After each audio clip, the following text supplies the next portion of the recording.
Elon মাস্কের কাছ থেকে কোনো অর্থ নেবেন না বলে জানিয়ে দিয়েছেন ডেমোক্রেটিক সেনেটর কোরি বুকার। তবে মাস্কের সহযোগিতা করতে কোনো দ্বিধা নেই তার। রবিবার এনবিসি নিউজকে দেয়া এক সাক্ষাৎকারে তিনি অর্থনৈতিক স্বচ্ছতার উপর জোর দিয়ে কথা বলেন। এদিকে ট্রাম্পের সাথে সম্পর্কের অবনতিকে ছেলের ভুল বলে মন্তব্য করেছেন মাস্কের বাবা ইলন মাস্ক। রাজনীতির মাঠে নতুন বিতর্কের কেন্দ্রে ইলন মাস্ক। ট্রাম্পের সম্পর্কে টানাপোড়েনের হাওয়া লেগেছে ডেমোক্রেট শিবিরেও।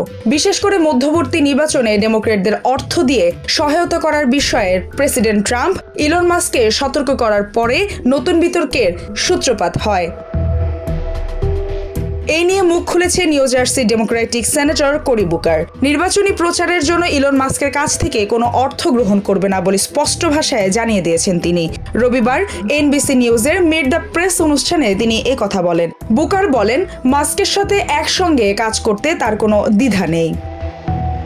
সেনেটর বুকার বলেন, ট্রাম্পের বাজেট বিলের বিরুদ্ধে মানুষকে সচেতন করা জরুরি, সেটা মাস্ক করুক বা অন্য কেউ করুক।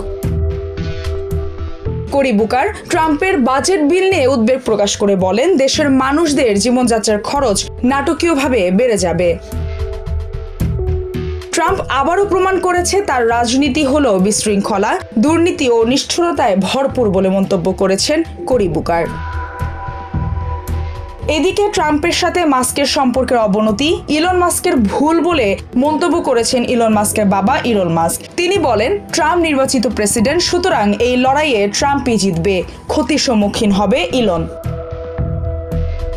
এছাড়া ইলন মাস্ক যদি ডেমোক্রেটদের খারাপ নীতিগুলোর বিরুদ্ধে অবস্থান নেয়, তাহলে অচিরেই প্রেসিডেন্ট ডোনাল্ড ট্রাম্পের সাথে মাস্কের সম্পর্কের উন্নতি হবে বলে মনে করেন Elon Musk. Maliha Chowdhury, TVN24 news desk. New York থেকে সম্প্রচারিত TVN24 টেলিভিশন বিশ্বজুড়ে বাঙালির কণ্ঠস্বর।